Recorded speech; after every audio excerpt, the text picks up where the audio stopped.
ketika ngobrol gitu ya, yang paling banyak tuh ngobrolnya ketika pas lagi makan atau jelasin abis ini selanjutnya sesinya ngapain, apa yang perlu dipersiapkan gitu-gitu. Tapi di luar itu biasanya ya di luar tadi profesional atau pekerjaan yang lagi mau diomongin, yang paling sering itu adalah menceritakan tentang diri kita atau apa yang kita kerjain di Buma Indonesia gitu. 2022 saya sempat dapat pengalaman dari Buma, konteksnya disuruh belajar di beberapa set di Buma Australia. Apa namanya, seberjalannya waktu pasti mau mengembangkan diri. Diceritakan atau kasih tips gimana Bapak dari yang tadi mungkin nggak bisa lah ya, maksudnya nggak bisa tapi pelan-pelan sekarang sudah bisa sampai ke Australia gitu.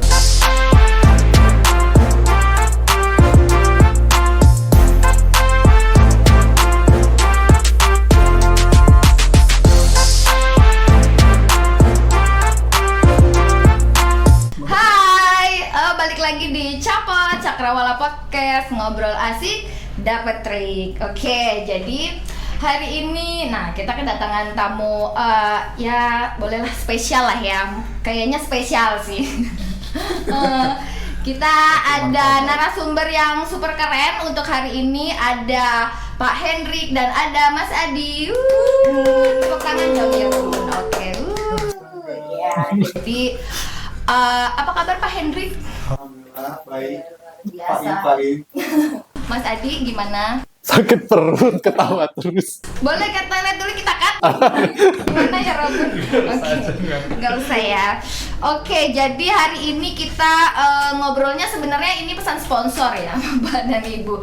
Hari ini kita mau ngobrol tentang bahasa Inggris gitu ya. Tapi sebelum ke situ mungkin aku mau tanya-tanya dulu terkait Pak Hendrik dan maaf saya lupa Mas Adi dan iya, lebih ke kenapa sih sehingga Mas Adi ngerasa keren untuk bisa diundang ke sini. Jadi kita pengen tahu background Mas Adi ini seperti apa sebenarnya gitu. Boleh Mas Adi?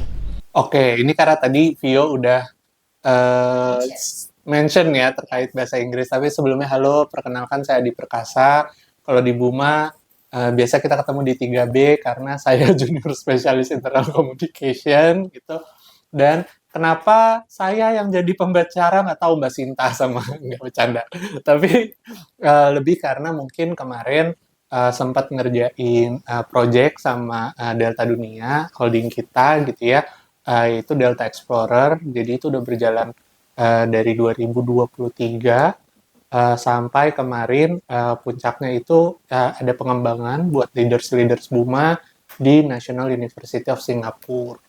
Tuh. Tapi sebelumnya juga memang aku belum pernah kuliah di luar negeri, tapi sempat ikut konferensi juga di luar negeri. Gitu. Berarti sudah kancah internasional. Oke ya. Ada lagi yang mau dipromosikan? Oke, silakan. Sekarang ke Pak Hendrik, orang keren berikutnya. Silakan Pak. Saya Hendrik. Kebetulan baru kenal Vio 3 hari yang lalu karena seseorang menyampaikan salam kepada dia. Mohon yang itu di-cut. Honestly, kemungkinan besar tidak sekeren itu karena posisinya yang kita bayangkan bisa jadi saya ada di bawah rata-rata. Kebetulan saya punya experience di beberapa hal dalam bahasa Inggris, tapi kebanyakan bahasa Inggris yang sifatnya lapangan. Jadi konteksnya dulu pernah kerja di beberapa perusahaan yang berkaitan mungkin laporannya ke bule gitu ya. Kemudian kalau nggak salah 2022 saya sempat dapat pengalaman dari Buma, konteksnya disuruh belajar di beberapa set di Buma Australia. Jadi konteksnya hanya itu posisinya, tapi ya mungkin ada beberapa faedah yang bisa kita ambil ya. Oke. Nah, tadi kan udah dengar nih background dua narasumber keren saya gitu ya. Jadi bisa dibilang terpercaya untuk kita bisa sharing-sharing hari ini terkait dengan bahasa Inggris gitu. Karena kan kita juga tahu gitu ya, sekarang perusahaan kita sudah ya belum mendunia, tapi semoga nanti bisa mendunia gitu. Kita sudah akuisisi SCG di Amerika, kemudian kita juga punya Buma Australia gitu. Siapa tahu nanti teman-teman yang lain juga punya kesempatan gitu ya, punya kesempatan Termasuk Pio? change. Betul. Kalau saya bukan termasuk, saya akan. Oh, amin. Amin ya rabbal alamin. Doa di hari Jumat sore. Iya betul. Nanti ya saya kirim foto lah Pak kalau saya udah di sana. Bukan CV. Iya. CV dulu. CV dulu. Boleh Pak. Amin aja ya Pak. Amin, saya aminkan dulu. Nah jadi dari tadi perkenalan gitu ya. Sebentar saya tidak bisa membaca. Oke, Mafia kenalan. Terus saja ya Robin, silakan dikat. Terlalu kecil. Tapi sebelum itu narasumber sudah kenalan, masa saya sebagai moderator yang keren ini juga nggak kenalan gitu ya. Saya kalau dari background bahasa Inggris saya tidak punya background apa-apa. Saya Fioni Tarianti di sini yang akan mengulik gitu ya tentang betapa kerennya bapak-bapak berdua ini, yang nanti insight-nya gitu bisa teman-teman yang mendengarkan bisa mengikuti, bisa mencontoh dan mengambil yang baik-baik gitu. Oke, ya itu aja sih perkenalan saya. Betul? Ada tambahan? Ya. Oke, kita lanjut lagi. Ini kan ngomongnya yang satu udah sampai ke Singapura, udah satu sampai ke Australia, berarti ya lebih baik lah dari saya yang masih di Buma Jakarta ini, ya kan Bapak dan Ibu. Dan mungkin boleh dan Sarolangun yang keren itu, jangan salah, bisa di Buma loh ya kan. Oke, lanjut.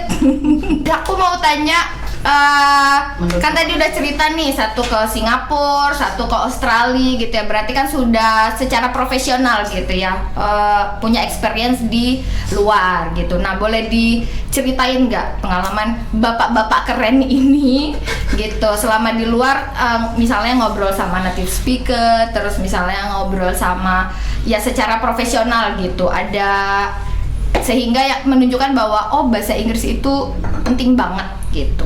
Boleh dari siapa dulu yang mau cerita? Oke, siap Pak. Oke, jadi kalau misalnya tadi kita sama-sama udah menjelaskan latar belakang di Buma gitu ya, tapi yang mau aku ceritain ini justru waktu pas kemarin dapat konferensi. Jadi kemarin itu ketika aku lagi studi itu ikut konferensi untuk jurnalis muda di Edinburgh, Skotlandia. Oh, itu Gitu. kapan Mas? 2017, 1 tahun sebelum masuk Buma. Oh, Gitu. Nah, terus saat itu tuh udah deg-degan karena ketentuannya itu harus punya IELTS 7,5. wow. Dari kecil saya nggak pernah belajar bahasa Inggris, nggak pernah les sama sekali gitu, nggak pernah ikut les sama sekali. Terus untungnya IELTS 7,5 itu bukan dalam bentuk sertifikat, tapi dalam bentuk interview. Jadi interview dengan saat itu memang penyelenggaranya British Council, jadi interview sama orang British Council-nya gitu.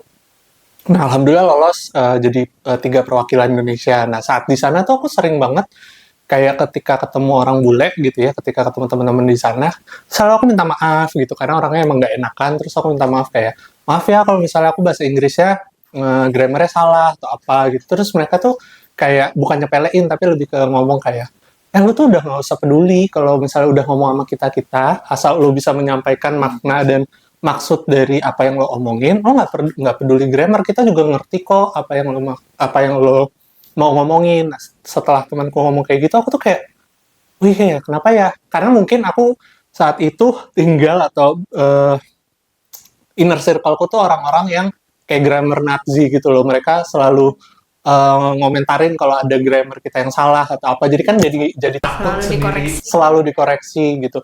Mungkin niatnya baik gitu, tapi kan jadinya bikin down juga kan sebenarnya. Tapi pas itu justru nge-boost confident karena oh ternyata grammar tuh nggak terlalu diperhatikan lah. Komunikasinya udah sampai gitu. Betul, yang penting komunikasinya sampai. Sejak itu ya udah aku tuh kayak pede banget ngomong mau gimana pun, karena aku yakin kalau aku ngomongnya bener gitu ya, orang lain tuh pasti paham. Itu kalau dari aku, mungkin dari Pak Hendrik ada. Ya, jadi satu momen yang sama itu adalah Jadi ada satu partner kita di kantor Brisbane bilangnya justru gini ya, sebenarnya saya punya background yang sama kayak ya masa kecil tuh nakal jadi nggak ikut les, maksudnya diikutin les cuman kadang nggak konsisten.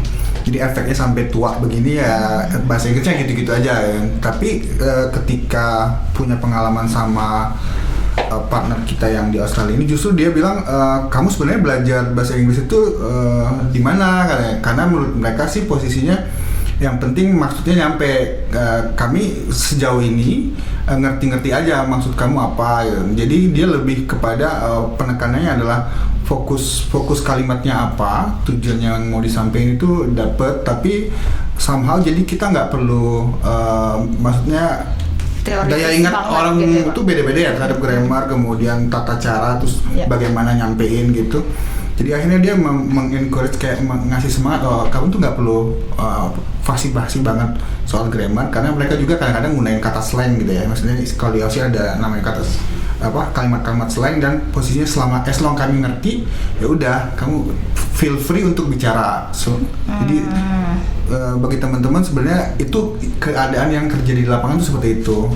Jadi menurut saya sih grammar ya kita harus pelajarin, tapi jangan takut sampai kebangetan lah kalau kita nggak Bisa paham ngomong. sama Berarti sebenarnya grammar. 16 tenses itu nggak perlu diterapkan atau dihafalkan gitu, tapi coba ngomong aja dulu gitu. Coba ya, Pak. ngomong Yang aja, penting tapi memang prakteknya. secara bertahap kita harus membedain ini future-nya harus pakai ini. Ya. Kalau udah pasti pakai ya date segala Basicnya macam gitu ya, ya, Pak. basicnya gitu. Oh, Karena kan orang seberjalannya waktu pasti mau mengembangkan diri. Maksudnya dalam artian kayak saat itu ya, oke, saat itu kita mungkin harus dipupuk confident-nya dulu nih. Yang penting bisa ngomong aja dulu. Tapi masa sedemikian berjalannya waktu mau gitu-gitu aja kan, biasanya pasti ada apa ya ngomongnya, ada kadang kalau terbiasa tuh improve dengan sendirinya Betul. juga ya, jadi kayak nggak kaku.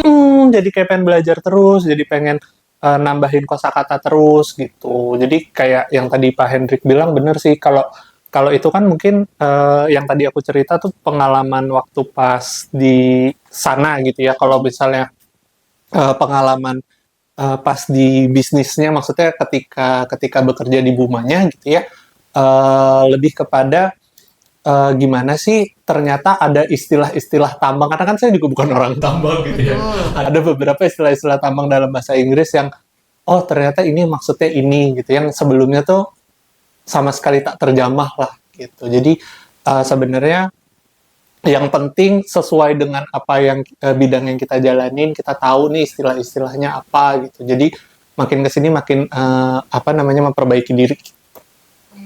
Tapi kan satu di Singapura, satu di Australia, konteksnya kerja profesional gitu ya, kerja profesional. Maksudnya tapi dalam obrolan itu juga tadi Bapak bilang banyak slang juga gitu. Berarti maksudnya ngobrolnya itu nggak yang konteksnya selalu formal-formal banget gitu ya Pak. Maksudnya di luar ngomong sehari-hari ya, di luar ngomong sehari, ngomongin kerjaan gitu.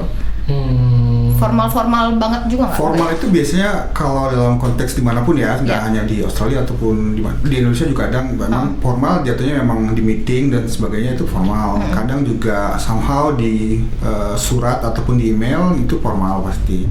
Tapi posisinya obrolan sehari-hari ya ini kalau mau exposure langsung ke sana memang daily practice ataupun daily rutin kita memang minimal ya tahu misalnya mau nanya harga tuh how much di segala macam itu jadi standar. Tapi kayak nanya experience menceritakan diri kamu di belakang itu juga jadi kayak hal yang sering ditanyain sama teman-teman di sana. Single or taken gitu ya Pak? Iya. Benar. Karena itu yang aku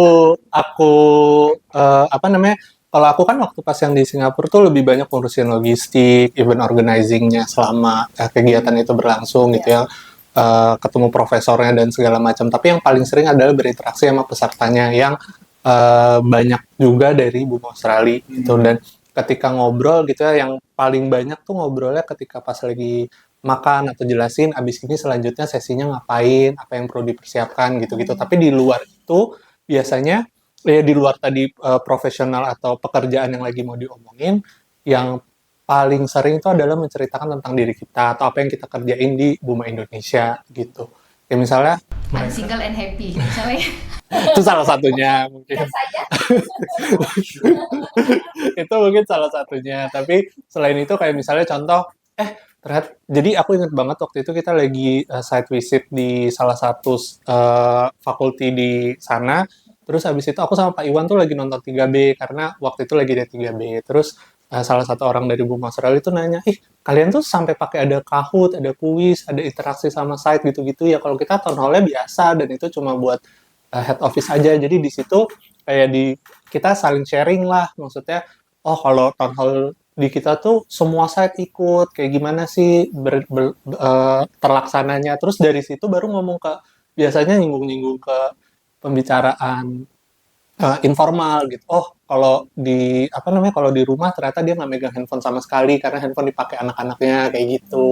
Ya. Jadi kalau untuk komunikasi dan supaya lebih dekat gitu mungkin informal gitu ya. Tapi yang profesionalnya itu kalau di kerjaan buat email, meeting gitu-gitu aja ya. Berarti lebih sehari-hari itu lebih banyak dipakai gitu ya. Iya. Jadi kemungkinan kuncinya adalah basic communication jatuhnya sama. Jadi kayak mereka itu akan menanyakan rutinitas kita sehari-hari lebih kepada buat ekspor kita bahwa kita merasa nyaman di dekat mereka, mereka pun nyaman dengan kita sehingga nanti konteksnya kalau tidak dalam situasi formal kita tuh jatuhnya lebih banyak mencari bondingnya ke mereka. Kemudian ketika udah masuk ke waktu kerjaan mereka akan lebih kayak apapun setelah kita tadi terbiasa dengan mereka, jadi kayak di kerjaan jadinya lebih flowingnya lebih enak. Jadi nggak kaku ya Pak? Ya nggak kaku. Terus kalaupun ada apapun yang kita butuhin biasanya mereka langsung gercep ya. Mereka tuh biasanya nggak mau nunda-nunda tapi gercep ketika kita ngomong sesuatu kamu butuh apa dia langsung antar. Jadi bonding yang di informal itu menjadi penting. Jadi menurut saya sih English, kemampuan bahasa Inggris untuk hal-hal normal daily rutin itu memang mutlak harus dipahamin dulu sebelum kita nanti berinteraksi, at least basicnya gitu. Oke. Nah kan tadi ngomongin interaksi, Bapak juga ngomongin interaksi. Kalau aku tanya pernah punya momen lucu nggak? Maksudnya momen yang malu-maluin banget nih gitu tentang komunikasi dalam bahasa Inggris. Ada nggak kira-kira? Ini di luar brief ya, bentar saya mikir dulu. Biar orang-orang tahu nih. Ternyata maksudnya nggak langsung jadi jago dan bisa komunikasi juga, pernah punya misunderstanding juga terkait bahasa misalnya gitu. Nanti orang-orang keren banget. Mungkin aku duluan ya. Iya silakan Nah, boleh Pak. Karena tadi aku di brief duluan. Aku ya. Memang ini konsepnya spontan uhuy. Tapi sejujurnya setelah berapa jam setelah di brief aku juga nggak ketemu. Tapi aku contohin Jago-jago memang ya Bapak. Contohin satu aja ya. Jadi salah satu partner itu di kantor tuh bilang gitu. Jadi ketika meeting gitu mereka tuh helpful ya posisinya ya. Jadi kayak adalah keluar kalimat I will give you a hand. Jadi aku mikir kan ini kata-kata apa, dia akan memberikan tangannya kan. Yeah. Jadi konteksnya itu ketika kita gali-gali lagi ternyata itu sebenarnya maksudnya adalah aku akan memberikan kamu sebuah bantuan, maksudnya aku akan bantu kerjaan kamu. Jadi dia lebih menunjukkan bahwa dia care posisinya dengan notabene kalau kita sebutin adalah load kerjaan kita. Iya. Jadi dia langsung mengeluarkan kata-kata itu. Tapi jatuhnya kalau dalam bahasa Inggris kita kan nggak ngerti kan, karena itu kayak peribahasa kalau dalam bahasa Inggris. Iya, Jadi istilah-istilah ya. I will give you a hand. Jadi maknanya adalah posisinya aku setelah beberapa hari baru bahwa dia menawarkan bantuan. Jadi sebenarnya bukan momen lucu tapi kayak momen dimana kita harus menggali sesuatu sampai paham ini kayak nambah pengalaman bahwa kalimat itu ketika kita dengar lagi suatu saat dia menawarkan sebuah bantuan. Jadi ada beberapa momen yang memang menaikkan mungkin tambahan kosakata gitu. Ya. Istilah mungkin ya kayak feeling under the weather gitu-gitu ya. Tuh. Ya. Gak enak badan ya, Iya. itu enggak aku bukan di Ya, bawah enterwin cuaca lah, ya. enterwin, betul, enterwin, entolak angin. Kalau Mas Andi ada nggak Kalau aku ya salah paham gitu? ini dari tadi nyari-nyari juga nggak ada. Cuma aku karena Pak Hendrik tadi ngomong menceritakan pentingnya kita cari referensi kata-kata itu ternyata pernah terjadi sama aku dulu, tapi waktu masih SMP atau masih sekolah lah saat itu tuh diomongin bahwa eh, mau mau pergi. Jadi ada saudara mau pergi gitu. Kebetulan saudaraku itu adalah dosen di LIA gitu. Bukan dosen, guru lah di LIA. Terus aku bilang, oh gara-gara aku tahu dia guru di LIA, aku mau sok-sok pakai bahasa Inggris gitu. Terus aku bilang kayak, oh iya, be careful. Aku mau bilang gitu. Pas dia mau pergi, aku bilang be careful. Terus dia bilang, kalau misalnya orang mau pergi, ngomongnya jangan be careful. Tapi ya kan maksud aku hati-hati gitu ya. Aku terjemahkan secara literal meaning-nya, secara harfiahnya adalah be careful. Tapi ternyata itu take care loh kalau misalnya dalam konteks sehari-harinya gitu. Yang lebih oke gitu. Dan itu juga kalau teman-teman lagi suka buka TikTok atau Instagram tuh bahasa-bahasa Gen Z sekarang tuh juga jadi slangnya bahasa Inggris di seluruh dunia sekarang, kayak misalnya apa sigma tuh apa gitu, terus risk tuh artinya bohong atau apa gitu, sama kayak kita tuh punya yang kayak bohong tuh peres gitu, Ya. ada slangnya, dan itu tuh penting, bukan penting ya, lebih ke Terlihat lebih native. iya terlihat lebih berbaur aja, get along gitu sama yang lain, dan itu penting, bener kata Bapak, penting kita tuh cari tahu gitu. Jangan Bapak, Om aja. Oh ya Om, penting Kakak dong. penting menurut Kakak Hendrik gitu ya. Kita tuh perlu cari tahu, apalagi sekarang ada ChatGPT dan segala macem gitu kan. Jadi udah nggak perlu Google Translate lagi gitu. Oh, gue pengen tahu nih, boleh dikasih tahu nggak ada kata-kata lain nggak untuk ngucapin kita meetingnya cari lain waktu ya. Ternyata ada tuh pas kita ini sudah pernah aku terapkan, makanya aku bisa sharing ini. Pengen cari kata lain selain, pokoknya intinya aku mau menyampaikan cari lain waktu. Terus berarti istilahnya adalah recheck gitu. Kalau bahasa Inggrisnya tuh recheck. Jadi penting kita tahu nih kita belum bisa bahasa Inggrisnya tuh basic banget gitu, dan kita butuh sekarang karena tadi kata Vio ada Buma Australia sama ada ACG. Jadi ya udah mulai dari hal-hal simple kayak cari di ChatGPT atau cari di tempat-tempat lain. Siapa tahu nanti ada kesempatan kolaborasi gitu kan, tapi malah ternyata terkendala bahasa gitu ya Pak. Penting banget. Nah tadi kan ngomong kakak dan adik nih. Kakak dan adik kan beda generasi, mohon maaf. Bukan saya yang ngomong ya Kakak. Ya saya harus jujur Pak, saya minta maaf ya Kak. Nah mungkin bisa diceritakan nggak gitu, maksudnya yang satu kan dari, mungkin yang sekarang kebanyakan juga sudah di zamannya Mas Adi gitu ya mungkin, tapi kan kita juga nggak memungkiri gitu di Buma itu diverse sekali gitu kan Pak. Ada yang zamannya zaman bapak, generasi kakak, ada yang generasi adik-adik gitu. Nah mungkin boleh diceritakan atau kasih tips gimana Bapak dari yang tadi mungkin nggak bisa lah ya, maksudnya nggak bisa tapi pelan-pelan sekarang sudah bisa sampai ke Australia gitu. Oke, jadi kalau menurut saya sih gini, yang pertama itu adalah yang perlu dibentuk sebenarnya sebuah keyakinan, karena konteksnya seperti yang Vio bilang, Vio menyatakan secara eksplisit bahwa saya sudah di atas 40. Bukan saya ya Pak. Kamu. Tapi setiap generasi pun kalau dikasih deadline ataupun kayak semacam timeline gitu, dia pasti akan mengeluarkan effort sebaik mungkin, walaupun bisa jadi konteksnya tiap orang berbeda-beda ya. Jadi mungkin cara saya belum tentu fix sama ataupun fit sama teman-teman, tapi mudah-mudahan bisa. Kalau mau nyoba silakan. Jadi saya pernah dikasih tenggat waktu, posisinya ini harus lolos dengan skor sekian gitu. Jadi konteksnya memang posisinya kita harus mengubah habit dari hal-hal yang posisinya nggak pernah kita lakuin, jadi harus kita lakuin untuk mengubah ataupun membuat jatuhnya pola belajar kita menjadi lebih cepat jatuhnya. Jadi contoh konkretnya adalah, kalau biasa kita dengar lagu ya, kalau saya nggak pakai Spotify tapi YouTube musik itu, jadi sama kalau buat ningkatin vocabulary, kan kita punya bagian di tengah itu adalah lirik ya. Jadi biasanya hal kecil yang saya rubah adalah kalau lagunya diputar, wah ini tentunya lagu bahasa Inggris. Liriknya ditekan di tengah, jadi ketika dia nyanyi kita tahu dia nyanyi lagu apa. At least belajar meningkatin listeningnya. Oh ini artinya. Baru setelah ada kata-kata yang nggak tahu artinya, mungkin tips sederhananya adalah ya buka kamus ya.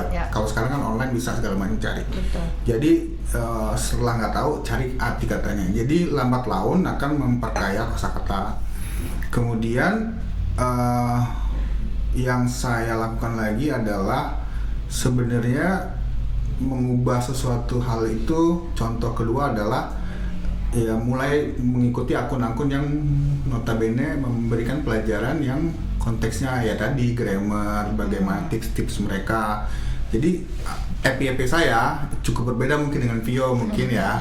Jadi jatuhnya beberapa slides itu jatuhnya dalam beberapa waktu itu sebelum menghadapi tenggat waktu ya FYP-nya itu. Jadi kita secara nggak langsung dapat pelajaran yang tadinya pengen kita cari tiba-tiba ketemu, oh ini ternyata pengertiannya.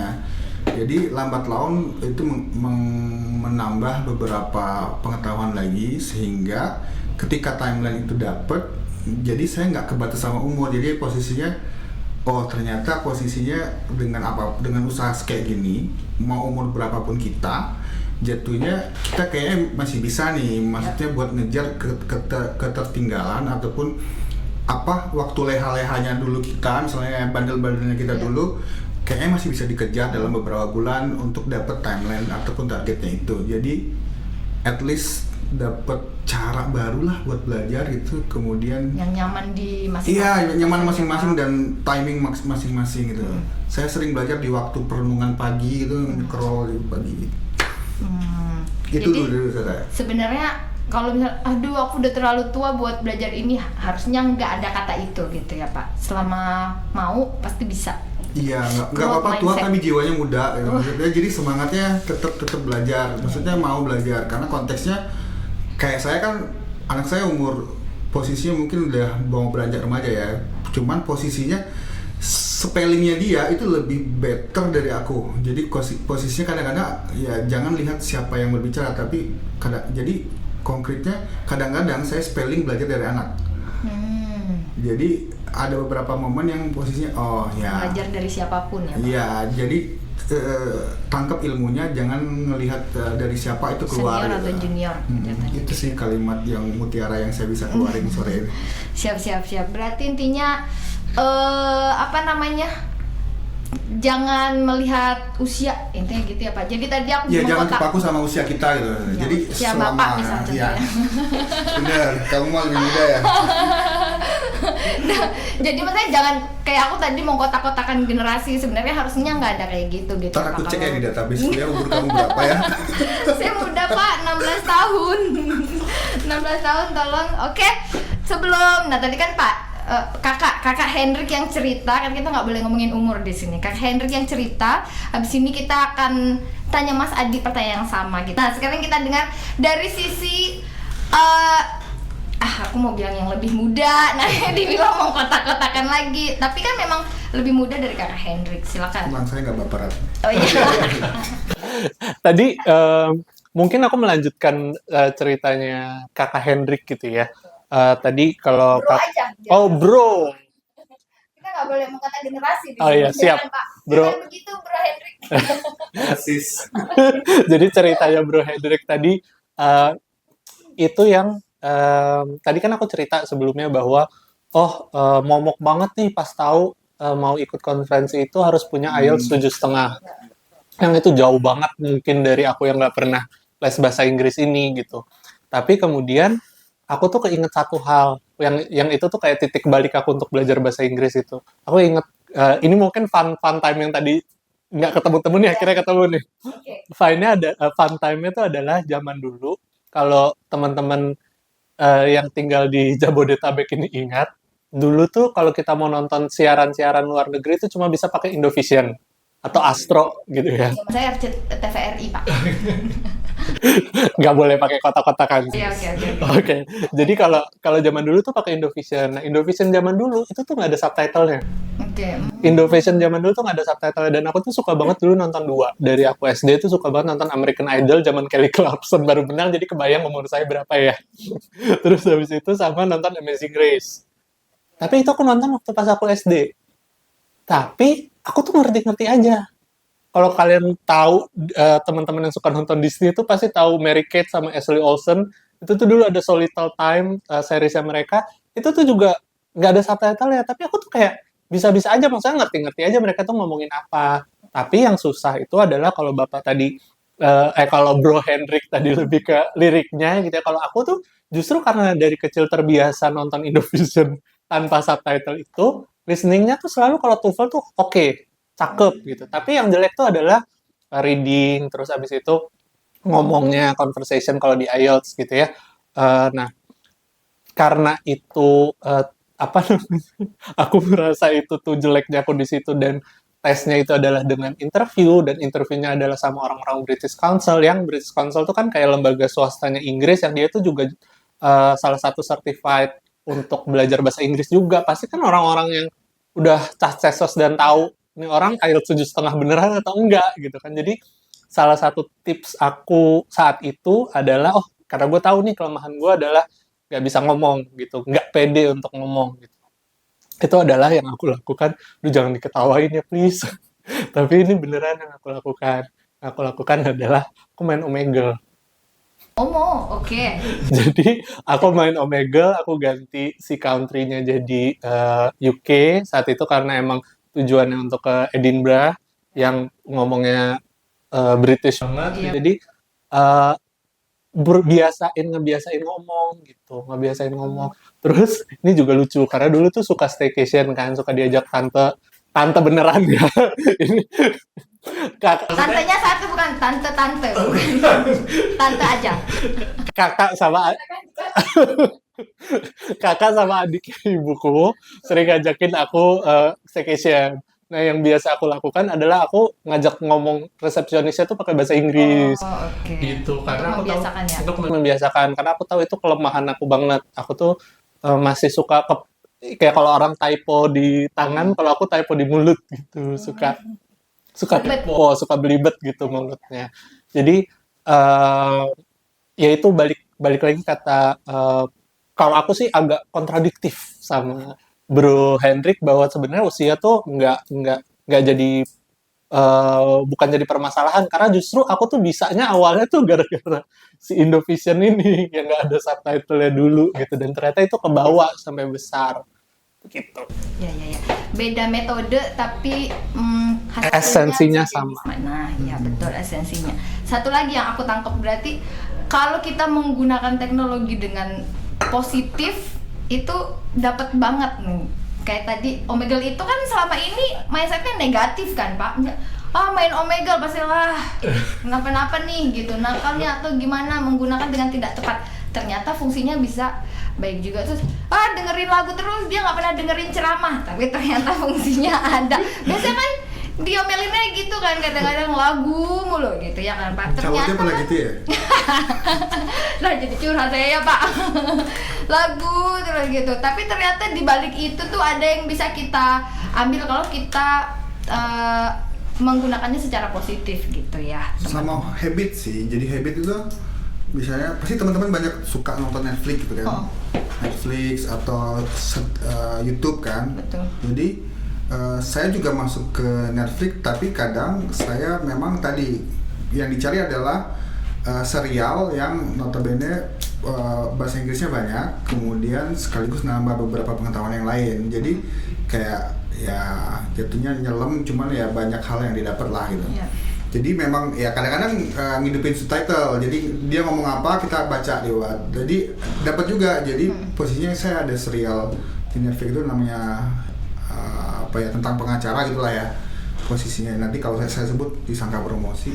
Gak apa-apa Pak, buat siapa tahu kalau ada yang mau nonton jadi ya SUIT gitu.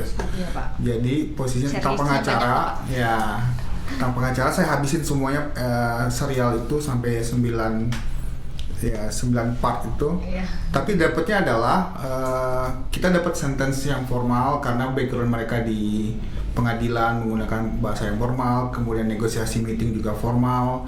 Kemudian dapat lagi daily activity-nya, kita dapat beberapa tambahan kosakata kalimat yang daily activity gitu ya.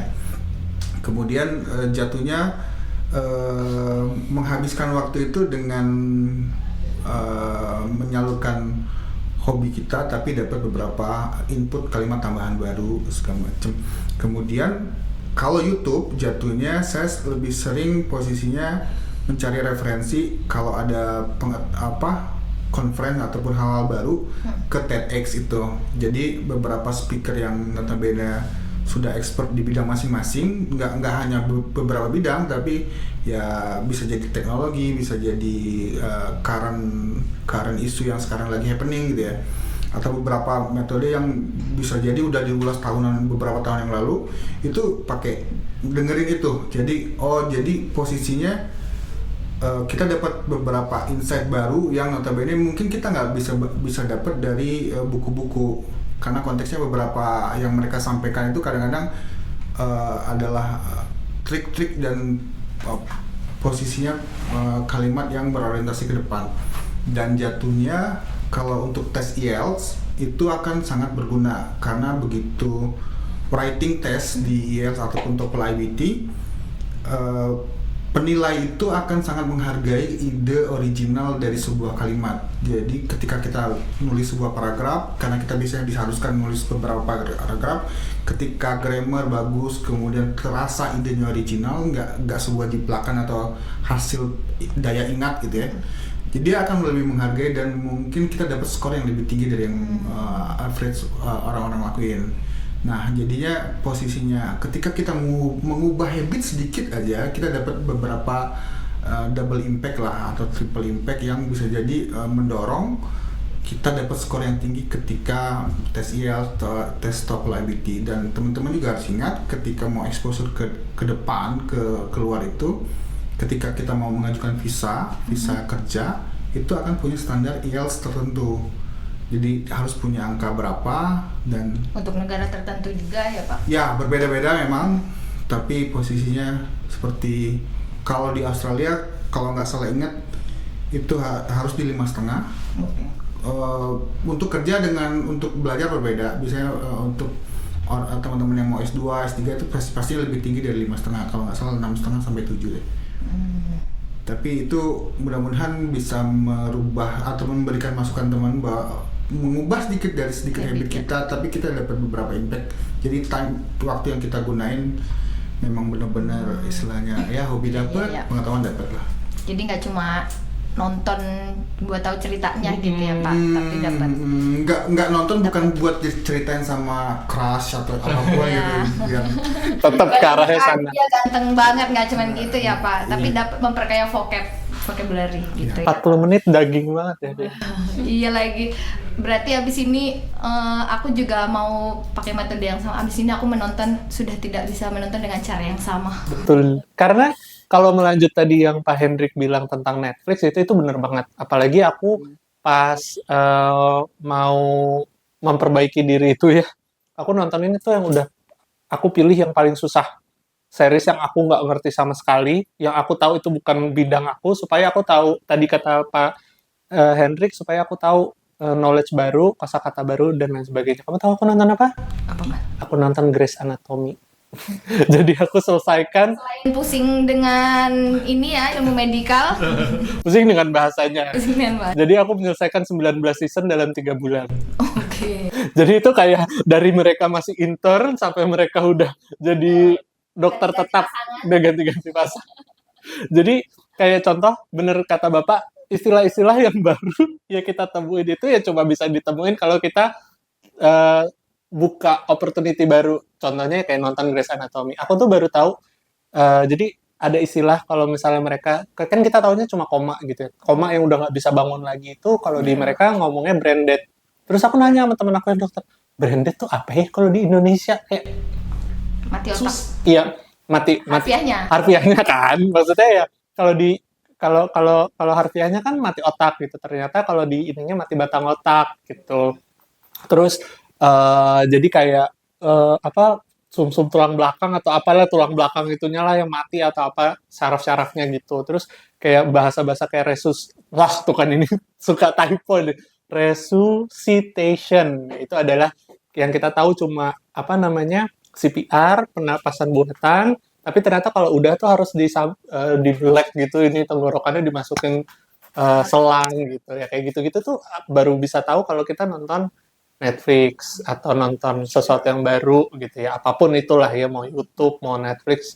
Nah tapi selain mendobrak batas yang kita sama sekali maksudnya bukan bidang kita banget, selain itu menurut aku adalah benar kata Bapak tadi kalau misalnya yang IELTS itu tuh kita harus bisa mengelaborasi sesuatu dalam sebuah paragraf. Nah, itu nggak usah muluk-muluk kalau yang kayak gitu. Kalau menurut aku yang kayak gitu adalah gali sesuatu yang ada di diri kamu yang kamu tuh udah paham banget. Kayak contohnya orang Grey's Anatomy itu pasti dia bekerja sama langsung sama dokter untuk tahu istilah-istilah medis dan segala macam kan. Nah, apapun yang kamu kerjain itu tuh pasti adalah hal yang baru buat orang lain. Gitu. Tapi yang dipilih adalah benar-benar kamu tuh expert banget. Contoh misal nih ya, misal aku nggak expert banget, tapi akhir-akhir ini 6 bulan terakhir tuh lagi suka nge-gym. Nah di gym tuh banyak istilah-istilah yang kayak bench press, terus otot-otot tuh ada namanya lateral head, ada otot apa dan segala macam. Nah terus hari ini harusnya push day, ini pull day gitu-gitu. Nah ketika kamu bisa menceritakan itu menjadi sebuah paragraf aja itu tuh udah keren banget, karena kan banyak orang yang mau workout tapi mereka nggak tahu mau mulai dari mana. Kayak gitu sesimpel itu mulai dari apa yang kamu tuh tahu banget lah. Daripada menceritakan yang kita nggak tahu terus tapi kita buat terus dihafalkan gitu ya Pak, jadinya nggak original gitu. Betul. Ya jatuhnya ya. Tapi aku notice satu, berarti maksudnya sebenarnya kalau mau belajar itu medianya apa aja gitu, maksudnya yang menurut orang negatif itu kalau kita pakainya secara positif ya ternyata bisa bermanfaat juga gitu ya, misalnya bisa dari game juga gitu. Betul, ya main game terus gitu, ternyata dari situ kosakata atau istilah ya, gitu ya Pak. Tapi yang perlu ditekanin juga harus ada follow up dari situ. Misal kayak yang tadi aku lakukan, kayak nggak diem aja di branded, nggak tahu apa terus udah diem selesai gitu. Cuma tahu batang otak, mati otak gitu. Tapi cari nih, tanya ke orang yang tahu, tanya ke dokter atau tanya ke ChatGPT, Google Translate, bahasa-bahasa yang nggak ngerti gitu. Kalau misalnya udah advance mungkin bisa nyalain subtitles bahasa Inggris bukan subtitle bahasa Indonesia supaya bisa ngecek kosakata mana sih yang kita nggak tahu yang baru buat kita untuk kita Google Translate. Oh ini artinya ini. Berarti habis itu munculkan rasa penasaran gitu, harus aktif berarti ya sebenarnya, nggak boleh ya nonton aja tapi habis itu nggak tahu cuman nggak pengen cari tahu gitu ya Mas. Tapi saya ada 2 hal tambahan. Jadi saya menariknya yang apa yang diceritain Mas Adi itu, jadi Grey's Anatomy itu zamannya kegelapan saya ya. Oke. Maksudnya kegelapan itu kita adalah beda zaman ya Pak. Iya. Jadi konteksnya saya mungkin mau nyampein ke teman-teman bahwa jadi ketika sesuatu kayak Mas Adi kan niatannya adalah nonton Grey's Anatomy dengan niatan memperkaya knowledge, kosakata dan hal-hal baru ya. Nah mungkin juga ini akan berlaku untuk beberapa hal lain, nggak hanya bahasa Inggris. Jadi konteksnya selama kita meyakinkan diri bahwa niat saya untuk nonton ini sebenarnya buat belajar hal baru. Mungkin dulu berbeda ya. Mungkin kita dulu meletakkan saya nonton Grey's Anatomy karena mungkin saya mau main ke fakultas kedokteran misal gitu. Jadi niatan itu emang harus diniatin dari awal biar dapet. Terus satu hal lagi yang menarik ketika Mas Adi nyebutin gym, di gym itu ada repetition, ya nggak, benar kan? Begitu juga belajar. Misalnya juga ketika kita melatih spelling gitu, kalau nggak di repetition secara sering, itu susah.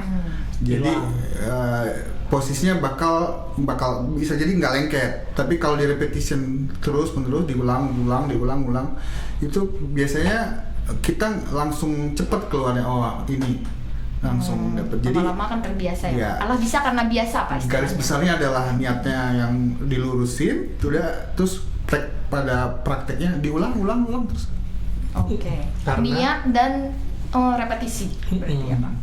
Karena sebenarnya satu lagi sih yang paling susah itu adalah pasti teman-teman, gue pengen nih belajar bahasa Inggris tapi nggak tahu mulainya dari mana gitu. Gue nggak tahu apa yang jadi motivasi. Biasanya orang nggak usah bahasa Inggris ya, orang nge-gym juga setelah berapa tahun terus nggak konsisten lagi, nggak tahu mau mulai motivasinya dari mana.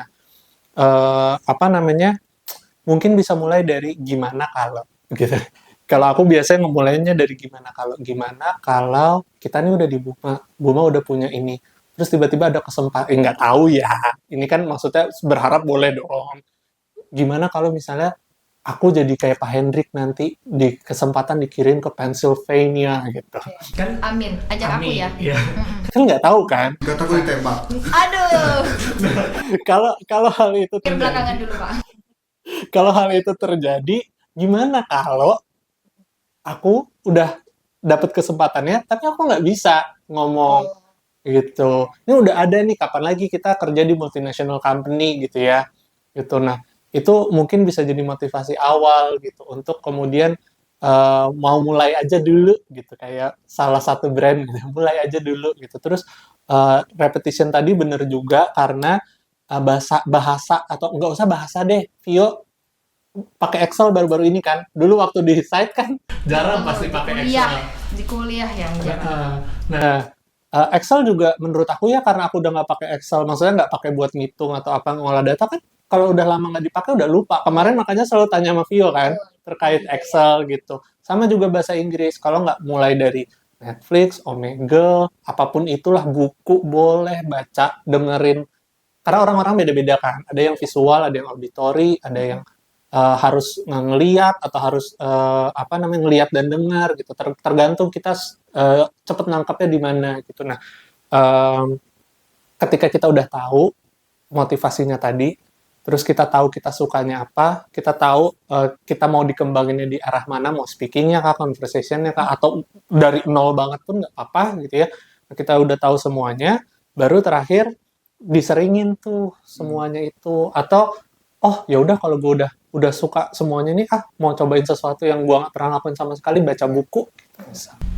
Berarti buat yang pengen belajar tapi belum tahu boleh ditiru gitu, atau kalau nggak bisa explore aja dulu semua gitu. Ternyata yang paling masuk yang mana gitu ya Pak, di metode buat dirinya gitu ya. Jadi kayak bisa dari film apa tadi, TEDx, kemudian dari Omegle, kemudian dari baca, atau misalnya ada juga yang dari latihan soal IELTS dulu, jadinya dia terbiasa gitu ya ngomong bahasa Inggris dan lain-lain gitu ya. Jadi kayak temukan metodemu sendiri tapi harus konsisten dan niatnya dulu ya Pak, niatnya. Iya, terkadang game juga nggak selalu negatif. Jadi Betul. kalau saya boleh cerita, justru anak saya ke exposure dengan bahasa Inggris tuh karena dari game. Karena dia curiousnya ketika mencari trik-trik game, dia cari di YouTube. Somehow itu posisinya yang banyak kasih trik itu adalah konten kreator dari luar negeri. Ya, jadi dia mencoba mencari trik itu dengan dengerin bahasa Inggris. Jadi kadang-kadang saya kaget, itu adalah vocabulary-nya dia lebih banyak dari saya. Jadi ketika saya lihat habitnya dia, posisinya ternyata dia mencari trik ini dalam bahasa Inggris. Jadi terkadang kita sebagai misalnya ya saya bapak-bapak lah gitu. Betul, ya. buat Jatuhnya bapak-bapak boomers juga ya, selama Pak. anak kita posisinya dia punya koridor tersendiri bahwa game itu nggak selalu negatif, tapi memang posisinya pasti ada hal-hal positif yang bisa dia dapat ya. Tadi contohnya karena kita lagi bahasa Inggris, exposure bahasa Inggris ketika dia mendengarkan konten kreator dari luar itu jadi memperkaya dengan secara tidak langsung menurut saya. Jadi Curiosity tapi ya Pak, berarti maksudnya curiosity, kemudian ya kayak tadi relatif dengan motivate kan. Motivasi dia adalah berusaha untuk mahir di game itu kan. Betul. Jadi dia lebih jadi kayak mencari, tapi akhirnya dapat impact itu. Ini buat bapak-bapak juga di luar sana berarti ya Pak, yang dan calon bapak-bapak. Betul, Mas Adi catat, adik-adik. Nanti kalau punya anak, kalau main game sebaiknya diarahkan gitu. Oke. Sepertinya sudah cukup banyak gitu ya cerita-cerita dari Bro Hendrik dan Bro Adi supaya sejaman karena umur ternyata tidak membatasi kita untuk belajar. Kita beda 5 tahun kan? Iya, saya 15, Bapak 20. Ya.